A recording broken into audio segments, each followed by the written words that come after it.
Assalamualaikum warahmatullahi taala wabarakatuh. Bismillahirrahmanirrahim. Alhamdulillah, selamat kita bergabung kembali dalam halakah di rumah kita. Di mana rumah kita? Di sini, iaitu di Rumah Kebijaksanaan Satu Agama Pelbagai Bangsa. Dan insyaAllah pada kesempatan pada minggu ini kita akan belayar lagi untuk menelusuri satu lagi bibit-bibit ilmu yang harus kita fahami, yang harus kita ikuti supaya menjadi bekal dan panduan dalam kehidupan kita, bahkan juga sebagai seorang insan yang tahu mengemudikan segala kebaikan di atas perjalanan di muka bumi ini. Dan penonton yang dimuliakan, insya-Allah pada kesempatan selama lebih kurang dalam 45 minit kita akan membawakan satu topik yang kita namakan sebagai Bila AI Lawan Manusia.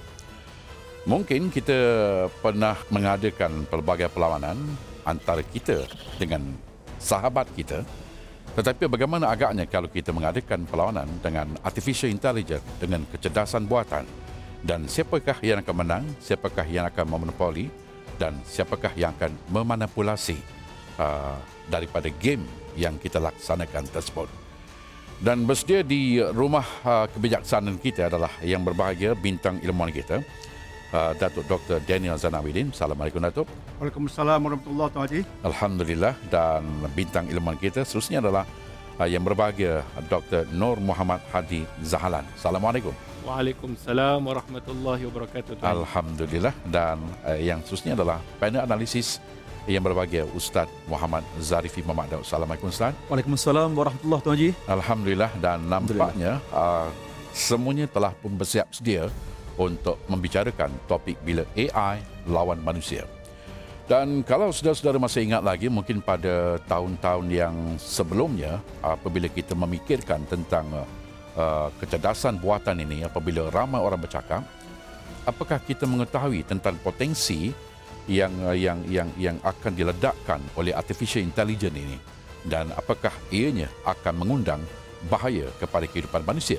Maka itu Ustaz Muhammad Zarifi yang saya percaya Islam sentiasa bersedia untuk memberikan jawapannya.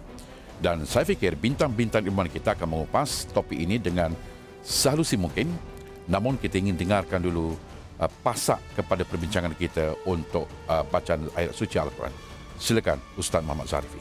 Baik Tuan Haji, Datuk Dr. Daniel, Dr. Hadi. Surah ataupun ayat tema kita terangkum dalam surah At-Tin, surah pada angka 95 dalam tertib 114 surah, dan surah ini diturunkan di Makkah dan terkandung di dalamnya 8 ayat, tetapi ayat tema kita ayat 4, 5 dan 6 surah At-Tin. Bismillahirrahmanirrahim. Laqad khalaqnal insana fi ahsani taqwim. Thumma radadnahu asfala safilin. إلا الذين آمنوا وعملوا الصالحات فلهم أجر غير ممنون.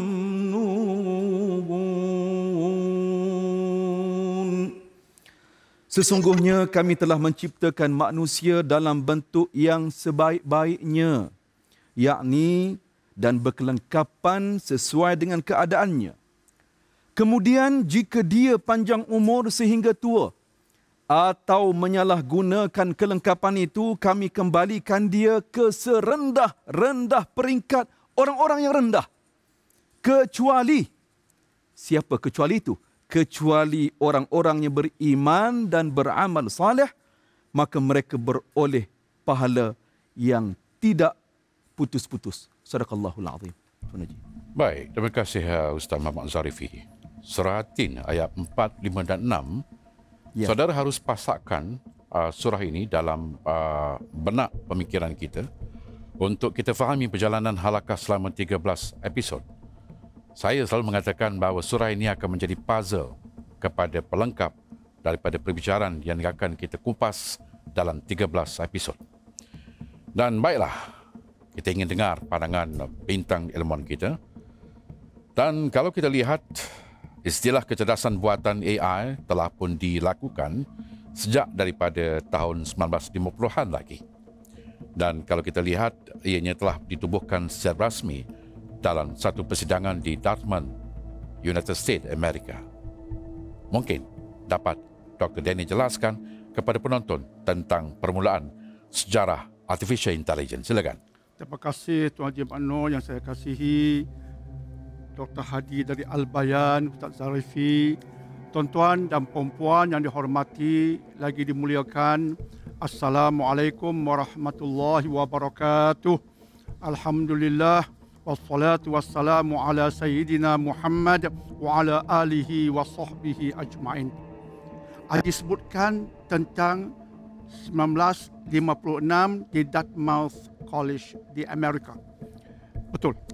Cuma izinkan saya berpatah balik sedikit berkaitan dengan seorang pakar juga dari Britain, iaitu yang bernama Alan Turing.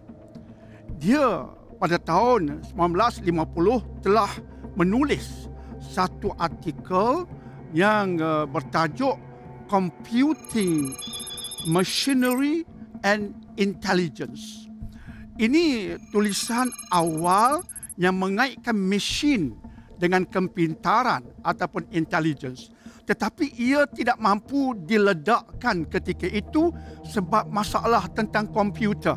Komputer ketika itu hanya mampu melaksanakan arahan, commands, tapi tidak mampu simpan, store commands. Maka ia berhenti sekadar itu. Tetapi pada tahun 1956 berlaku satu perhimpunan yang dikenali sebagai Dartmouth Summer Research Project on Artificial Intelligence yang dibawa oleh John McCarthy bersama rakan-rakannya. Dan ketika itulah berlaku perbincangan dan bermula tahun itulah Artificial Intelligence ataupun kecerdasan buatan diledakkan dan berterusan sampai ke hari ini. Dan ketika itulah ungkapan Artificial Intelligence diledakkan. Ketika mendefinisikan tentang Artificial Intelligence ataupun kecerdasan buatan ini, beliau mengatakan kecerdasan buatan ialah satu sains dan kejuruteraan yang menghasilkan mesin yang pintar. Dan selepas itulah keluarlah kalimat-kalimat ungkapan yang kita tak pernah dengar. Seperti data raya, seperti analisis data raya, seperti cloud computing, pengkomputeran awan, dan machine learning dan deep learning. Dan ya, hologram kita memaparkan tentang AI dan dikaitkan dengan otak. Bagaimana otak berfungsi yang boleh menghasilkan minda, yang boleh menghasilkan aspek kognitif, pemikirannya, analisisnya, selesaikan masalahnya, membuat keputusannya. Ini kuasa otak. Maka saintis mengkaji otak dan dari situ lahirlah machine learning. Mesin belajar lebih mendalam, lahir pula deep learning. Ini menghasilkan artificial intelligence yang luar biasa. Kemudian lebih mengejutkan ialah pada tahun 2019 juga terhasil satu gambar portrait yang luar biasa. Selepas komputer diberikan lebih kurang 15,000 portrait merentasi 6 abad, maka komputer ini berlaku learning, dia belajar. Dia kenali corak, persamaan, perbezaan. Kemudian komputer telah menghasilkan satu gambar baru yang dikenali sebagai Edmund D. Bellamy. Portrait Edmund D. Bellamy. Nilai portrait itu 400,000 lebih dolar Amerika. Jadi tuan-tuan dan puan-puan, apa yang membimbangkan? AI lawan manusia. Hari ini ada risiko kalau tidak dikawal dengan betul. Ya, AI lawan manusia ada benih-benihnya ke situ. Sebab itu kita nak berbicara tentangnya, Tuan Haji, insya-Allah.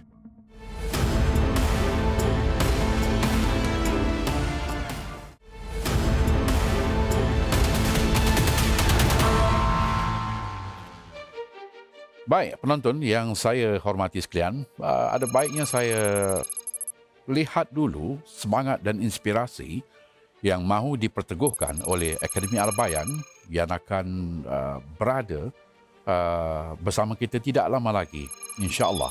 Dan mereka sedang berusaha untuk mewujudkan sebuah pusat kecemerlangan ilmu yang seharusnya akan memberikan kebaikan kepada kita dan wajar untuk kita bantu mereka.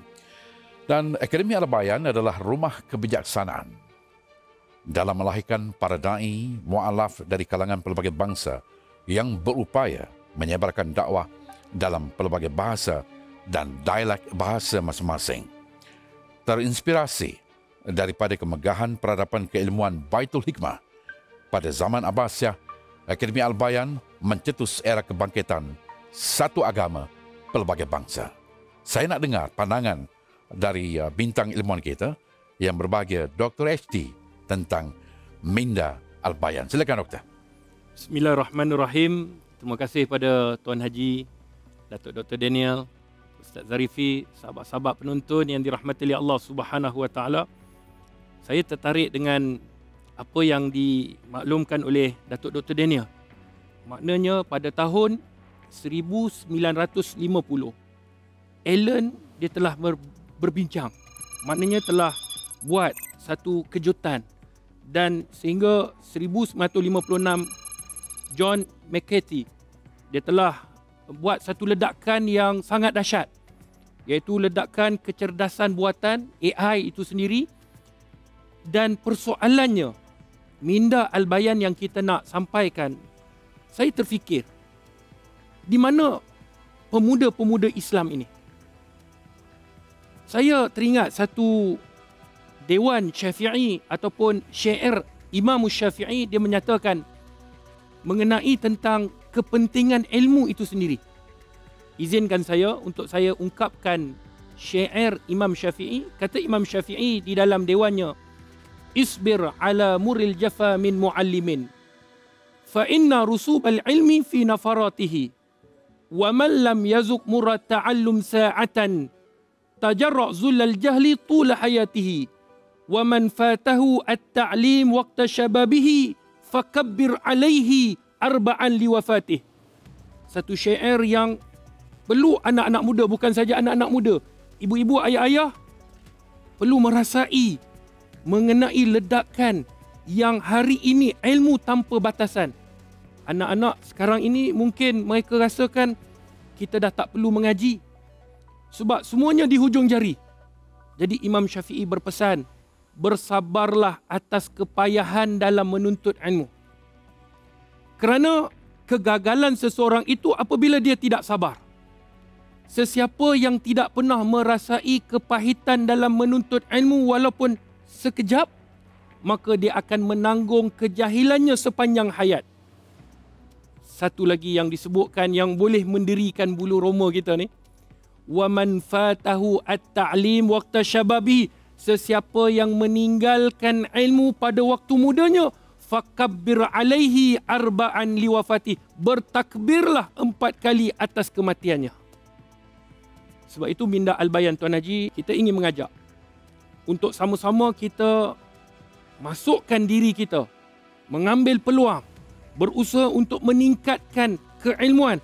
Dan insya-Allah seperti mana yang kita sebutkan, Tuan Haji sebutkan tadi, rumah kebijaksanaan satu agama pelbagai bangsa. Ingin kita merealisasikan insya-Allah dengan izin Allah supaya anak-anak muda ini, mereka-mereka yang ingin berkembang dalam pusat ilmu yang tanpa batasan, insya-Allah satu hari lagi kebangkitan umat Islam seperti mana sejarah pernah memaparkan, maka insya-Allah kita akan dapat menjayakan visi dan misi yang hebat ini insya-Allah. Amin. Terima kasih, Tuan Haji. Terima kasih. Biar bahagia Dr. HD. Ustaz Muhammad Zarifi. Ya, Tuan Haji. Kami perlukan analisis daripada anda daripada awal perbincangan tadi. Silakan. Baik, tuan-tuan sekalian. penulis buku AI Superpowers China, Silicon Valley. Dan juga dua orang penulis, Kai Fu Lee dan Jeremy Lee, The New World Order, mereka menjangkakan dalam tempoh 10 atau 15 tahun lagi, robot-robot AI ataupun AI itu akan menggantikan fungsi manusia sepenuhnya. Tuan-puan, ini topik yang Halaqah pentaskan, bawakan dalam siaran kita kali ini untuk menyedarkan kita. Kan itu tuan-tuan, satu kajian yang dibuat oleh World Economic Forum, Forum Ekonomi Dunia, WEF. Laporan 2023 secara keseluruhannya, mereka telah menjangkakan di peringkat dunia, kesan AI dalam tempoh sehingga tahun 2027, 83 juta pekerjaan akan pupus. Itu fakta yang pertama. Fakta yang kedua, pengarah urusan IMF, Kristalina Georgieva, beliau mengatakan kecerdasan buatan AI bakal memberi kesan kepada hampir 40% pekerjaan di seluruh dunia. Anak cucu kita sangat bahaya. Kan itu tuan-tuan, kita berpatah balik kepada Al-Quranul Karim. Surah Al-Anfal. Allah Azza wa Jalla berfirman, ayat nombor 60. Bismillahirrahmanirrahim. وَأَعِدُّوا لَهُم مَّا اسْتَطَعْتُم مِّن قُوَّةٍ وَمِن رِّبَاطِ الْخَيْلِ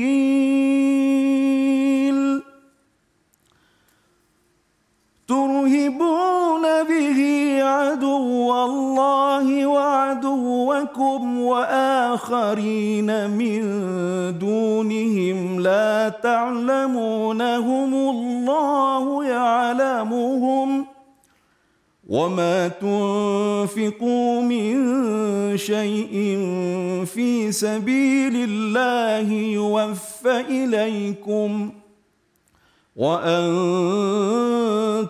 لَا تُظْلَمُونَ.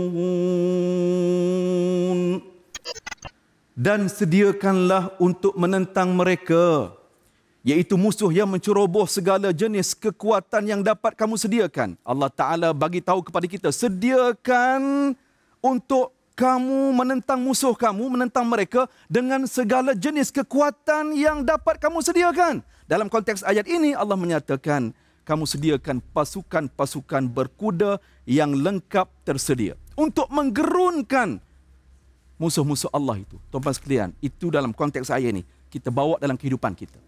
Kita mesti bersiap siaga, mempersiap, sediakan kekuatan kita. Karena itu tuan-tuan, cadangan yang pertama, kita cadangkan di universiti ataupun college universiti, setidak-tidaknya kita ada jabatan AI. Kalau bukan jabatan AI pun, Datuk Doktor, kita mahu persembahkan cadangan ini, kita ada faculty AI. Supaya anak-anak di universiti boleh belajar dengan detail, dengan terperinci. Kerana apa, Tuan Haji? Di UAE, Dr. Hadi, mereka sudah pun ada Kementerian AI.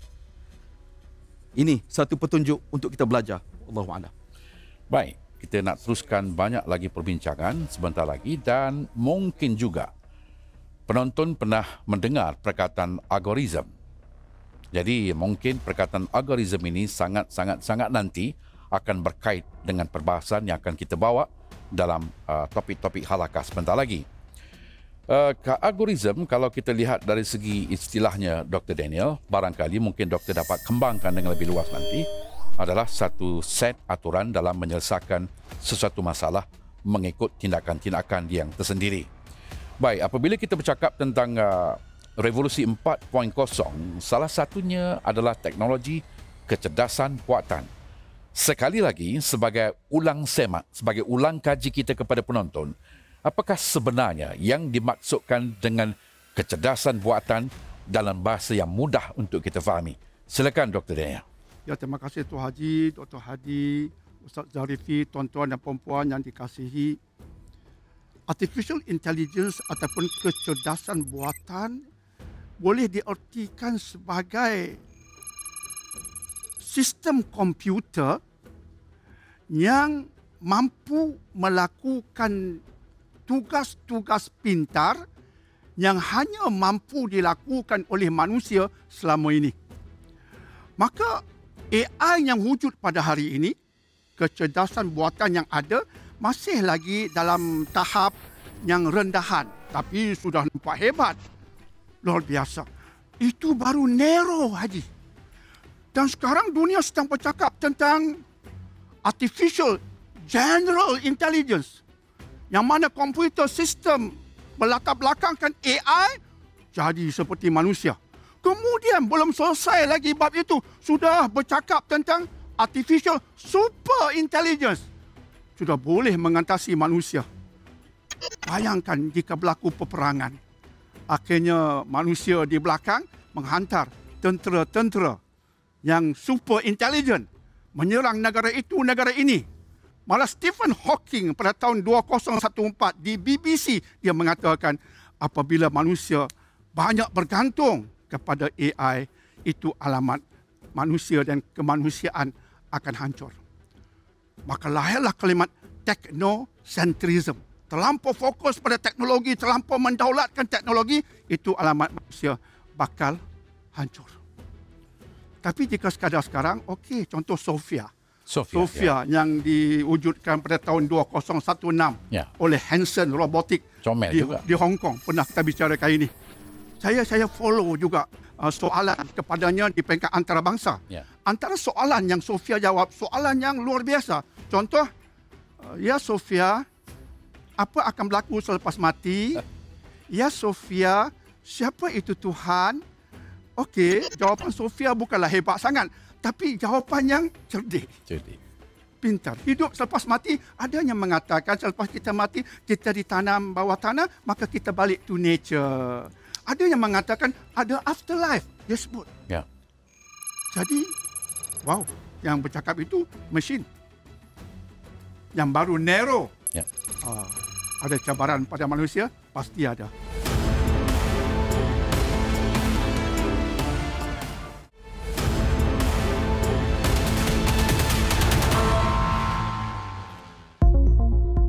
Saya nak tanya satu soalan kepada Dr. Hadi sebelum saya pergi kepada Dr. Daniel.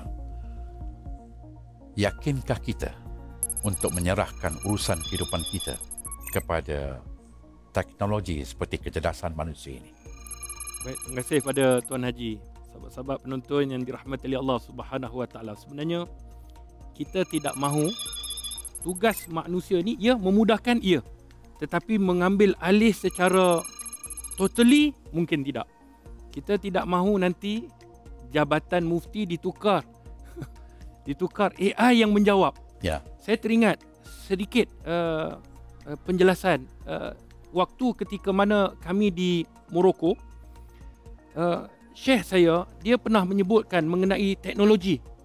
Perdebatan antara kenapa kita kena gunakan teknologi dengan ketika mana kita nak membaca kitab, dengan kita merujuk buku kitab itu sendiri.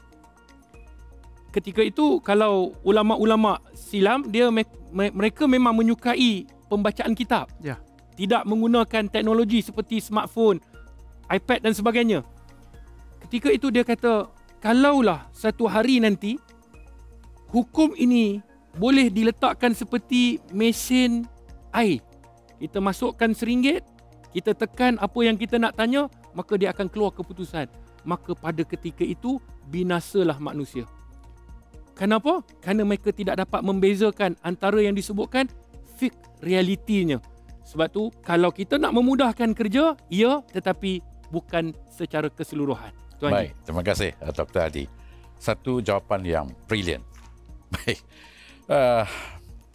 Penonton yang dimuliakan, pada tahun 1997, seorang jago dalam catur iaitu Garry Kasparov telah mengadakan perlawanan catur dengan Deep Blue. Deep Blue ini merupakan komputer artificial intelligence yang dibangunkan oleh sebuah syarikat komputer pada waktu itu, 1997. Dan kalau kita lihat dalam foto yang kami lampirkan, merupakan saat-saat di mana Garry Kasparov mengerahkan seluruh kekuatan akalnya, kecerdasan mindanya untuk merangka strategi bagi menewaskan Deep Blue. Malangnya, dalam 6 pusingan, Deep Blue telah pun berjaya menewaskan jago catur dunia Garry Kasparov ini. Dr. Daniel, Ya, saya Tuan Haji. apakah maksud daripada kemenangan straight 6 perlawanan catur yang dimenangi oleh AI ini? Silakan. Terima kasih Tuan Haji. Ini perannya menarik Tuan Haji. Untuk peringatan sejarah, ini berlaku pada tahun 1997. Setahun sebelum itu, Deep Blue juga bertarung dengan Garry Kasparov, berlaku di Pennsylvania. Dan ketika itu Garry Kasparov menang. Ya. Dengan mata 4, komputer 2. Pada tahun 1997 berlaku lagi sekali pertandingan tetapi di New York City. Dalam keadaan suasana pertandingan peringkat dunia, komputer menang. Berlatar belakang kecerdasan buatan. Komputer dapat poin 3,5, Garry Kasparov dapat poin 2,5. Garry Kasparov balik pening kepala ketika itu mengikut cerita kawan-kawannya. Komputer mengalahkan juara dunia catur. Dan pakar-pakar mengatakan, inilah, nak faham kecerdasan buatan, ini antaranya. Iaitu apa dia? Lihat kepada kemampuan Deep Blue.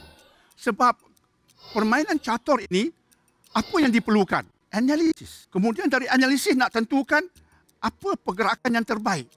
Itu ada unsur problem solving. Making decision. Kemudian nak membaca pergerakan musuh yang bersaing. Ini pintar. Tadi Ustaz baca ayat tentang perang. Mengkuah. Ini dia. Ayat yang walaupun ayat itu fokusnya tentang perang, kajilah, buat analisis, hasilkan teknologi yang baru, tetapi ia memberi isyarat tentang hal-hal lain yang menyentuh aspek duniawi, kajilah. Tapi umat kita ni berminatkah untuk mengkaji? Jadi itu Haji, saya serahkan semula. Baik, saya nak pergi kepada analisis daripada Ustaz Muhammad Zarifi. Tapi sebelum itu, sebelum saya dengar analisis daripada Ustaz, game kita makin menarik. Ya. Perlukan analisis daripada Ustaz Muhammad Zarifi. Saya ingin dengarkan dulu semangat dan juga jiwa besar Al-Bayan. Silakan, Dr. Hadi. Terima kasih pada Tuan Haji, Datuk Dr. Daniel, Ustaz Zarifi, sahabat-sahabat penonton yang dirahmati oleh Allah Subhanahu Wa Taala. Al-Bayan ingin membawa satu inspirasi, satu kekuatan yang mana kita ingin membina. Ya. Bukan semuanya kita mengikut apa yang telah ditentukan, tetapi kita mestilah berjuang seperti mana perjuangan yang Allah memberikan kepada Nabi sallallahu alaihi wasallam wahyu yang pertama iaitu Iqra, baca. Jadi kita nak membina rumah kebijaksanaan Seperti satu ini. Agama pelbagai bangsa seperti yang dipaparkan. Ya. Hologram. Kalau kita lihat bagaimana yang dipaparkan ini iaitu kompleks 3 budaya Ya. yang akan menjadi satu pusat pendidikan bertaraf antarabangsa. Kita boleh bayangkan daripada segi seni bina sahaja, Ya. kita telah menggabungkan 3 budaya yang sangat besar. Kalau kita lihat bagaimana pintu-pintu itu sahaja mencirikan tentang keunikan bumi Malaysia itu sendiri Ya. dengan kepelbagaian bangsa dan bahasa. Kita ada budaya Melayu, budaya Cina dan budaya India. Ya. Dan kalau kita masuk di dalam kompleks ni Tuan Haji, Datuk Dr. Daniel, Ustaz Zarifi dan sahabat-sahabat, ia boleh menempatkan insya-Allah seramai 800 jemaah insya-Allah. Subhanallah. Bukan itu saja, kompleks ini dengan teknologi yang ada, inilah kompleks insya-Allah yang pertama untuk kita bina sekolah tahfiz menggunakan teknologi smart building. Kita nak menggunakan daripada aspek, pelbagai aspek. Yang pertamanya kerana penjimatan kos. Yang kedua daripada keseragaman, kita nak seragamkan. Dan dia boleh menyebabkan, yang pertama, boleh mengurangkan pelbagai kos antaranya elektrik. Ini yang kita nak bangunkan supaya kita nak nampak pusat dakwah dia bahasa sekarang ni, minta maaf, disebut bukan kaleng-kaleng. Bahasa sekarang minta maaf. Betul. Walaupun salah Tetapi inilah yang kita nak dekatkan kepada anak muda. Iya. Bukan itu saja, tenaga kerja akan dapat dikurangkan. Bukan kita kata tidak perlu ustaz-ustaz kita gantikan dengan AI, tidak. Tetapi ada perkara-perkara yang menjadi tenaga kerja untuk kita kurangkan, dan daripada aspek keselamatan. Jadi kita mengajak, ayo sama-sama tuan-tuan, puan-puan, mari sama-sama kita menyokong projek pembangunan Akademi Al-Bayan bagi melahirkan para da'i mu'alaf, menegakkan kalimah la ilaha illallah. Ji, saya minta satu. Ya. Dalam bahasa Arab disebut dha' basmata. Sama-sama kita buat macam ni, dha' basmata. Ni Macam bukan tu. good. Macam tu. Ni dha' basmata, basmata. letak cap jari kita dalam berdakwah dengan kalimah yang paling agung, kalimah la ilaha illallah, dengan mewujudkan kompleks tahfiz dakwah anak-anak mu'alaf, insya-Allah. Amin, insya-Allah. Ya, silakan Dr. Dan.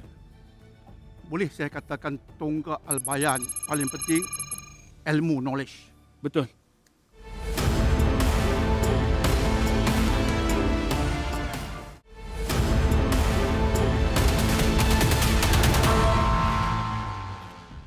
Ustaz Muhammad Zarifi. Ya, Tuan Haji. Saya teringat kepada apa yang Dr. Daniel katakan tadi tentang permainan catur itu memerlukan strategi, Ya. memerlukan cara untuk menyelesaikan masalah. Dan saya sebenarnya benar-benar merasa terpukau dengan kemampuan Deep Blue, walaupun tewas pada peringkat permulaan, tetapi dia mengisyaratkan bahawa apa yang doktor katakan tadi itu seperti bencana makin hampir dengan kita. Seperti yang Ustaz katakan tadi, seolah-olah bencana itu makin hampir kepada kita. Silakan. Tuan Haji, Datuk Dr. Hadi, tentu sekali di belakang Deep Blue tu kita percaya ramai penyelidik, ilmuwan yang bersatu hati. Maka dengan sebab itu, Rumah Kebijaksanaan, itu tema halaqah kali ini, menyeru dan mengajak semua untuk kita duduk semeja berbincang dan kita sinergi. Masalah kita sekarang ialah kita bekerja matlamatnya berbeza-beza dan kita bekerja tidak terancang dan tidak strategik. Tidak terancang dan tidak strategik. Ini masalah kita. Sudah lama kita bicara soal ini. Kita tidak strategik, kita tidak terancang. Nah, sekarang ni para penonton. Asasnya, Datuk Dr. Daniel telah nyatakan, asasnya ialah wahyu, iman dan Islam. Itulah yang menjadi neraca, dan buktinya dalam Al-Quran Allah rakamkan. Dalam surah Hud ayat nombor 37 Allah rakamkan, wasna'il fulka bi'ayunina wa wahyina wa la tukhatibni fil ladzina zalamu innahum mughraqun. Allah cerita tentang bagaimana Allah arahkan Nabi Nuh alaihi salatu wassalam untuk membina bahtera. Ada riwayat menyatakan ditanam pokok as-saj itu selama 20 tahun. Kemudian membina bahtera itu menggunakan kayu tersebut selama 40 tahun. Ada riwayat kedua kata 100 tahun. Panjang bahtera itu 300 hasta, lebarnya 50 hasta, tingginya 30 hasta. Saudara, apakah ini? Inilah teknologi. Ingat dalam surah Hud Allah nyatakan wa wahyina. Kamu pasakkan dengan wahyu, pedoman Al-Quran dan sunnah Rasulullah sallallahu alaihi wasallam. Insya-Allah seperti yang Dr. Hadi dan Dr. Daniel sebut, AI membantu kita untuk mencapai maslahah ataupun maqasid manusia. Tuan Haji. Ya, terima kasih Ustaz Muhammad Zarifi. Baik, saya nak pergi kepada yang berbahagia Datuk Dr. Daniel Zainal Abidin. Kalau kita lihat pada tahun lepas, pada 6 dan 7 Julai berlangsung satu persidangan AI di Geneva, Switzerland. Dan dalam persidangan tersebut ada 11 humanoid robot yang dibawa bertemu dengan para wartawan, dan salah satu daripada humanoid robot ini adalah yang bernama Grease. Dan Grease ini apabila ditanya oleh para wartawan apakah dia akan mengambil peluang pekerjaan yang dilakukan oleh manusia, tetapi Grease menjawab dia akan bekerjasama dan tidak akan mengambil ruang pekerjaan daripada manusia.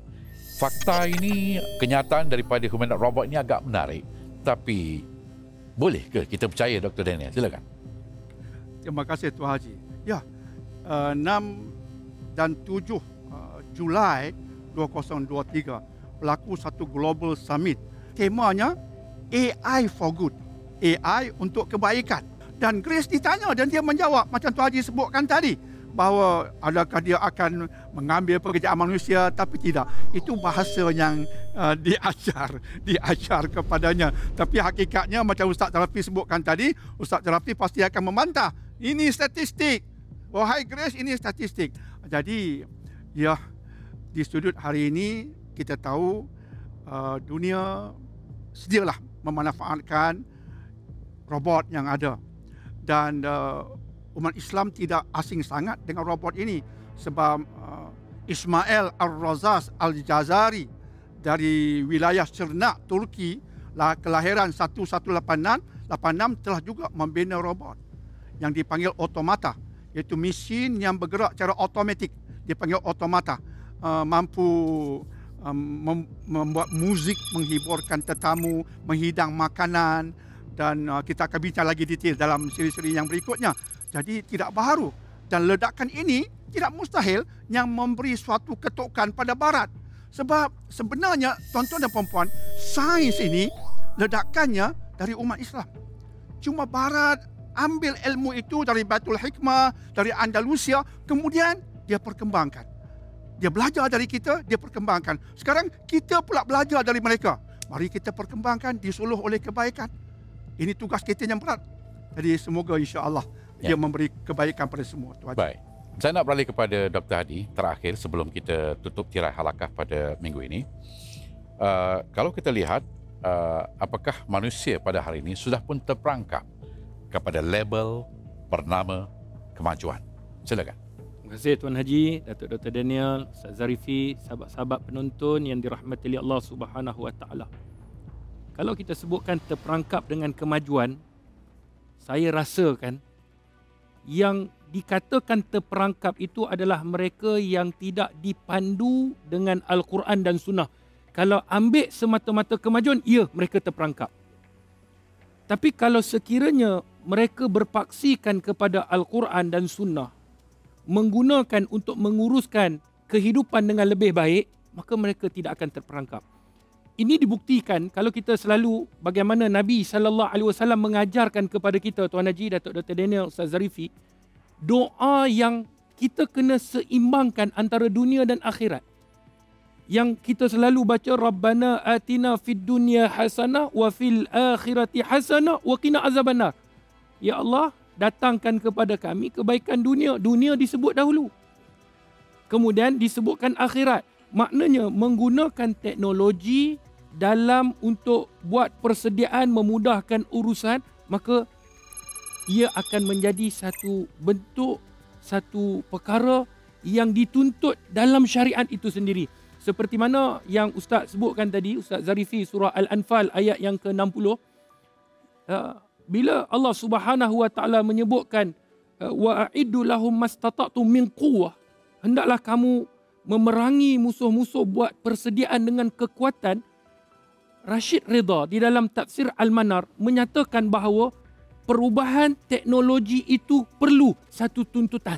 Sebab itu apa yang dianalisis oleh Ustaz sepatutnya kita ambil, sahabat-sahabat penonton yang dirahmati oleh Allah, tiba masanya sekarang ini kita renungkan bagaimana kita nak berubah daripada teknologi yang kita rasakan barat segala-galanya. Hari ini kalau boleh diwujudkan satu tuntutan, fakulti-fakulti mengambil tanggungjawab mewujudkan seperti tadi fakulti AI, dan dibincangkan. Para alim ulama bukan sahaja membincangkan tentang fatwa-fatwa yang lama walaupun ia penting, tetapi fatwa-fatwa yang baru berkaitan tentang teknologi zaman sekarang. Saya rasa bukan satu permusuhan, tetapi ia satu permulaan bergantung kepada mana kita berpegang. Adakah pada Quran ataupun kita berpaling daripadanya. Tuan Haji.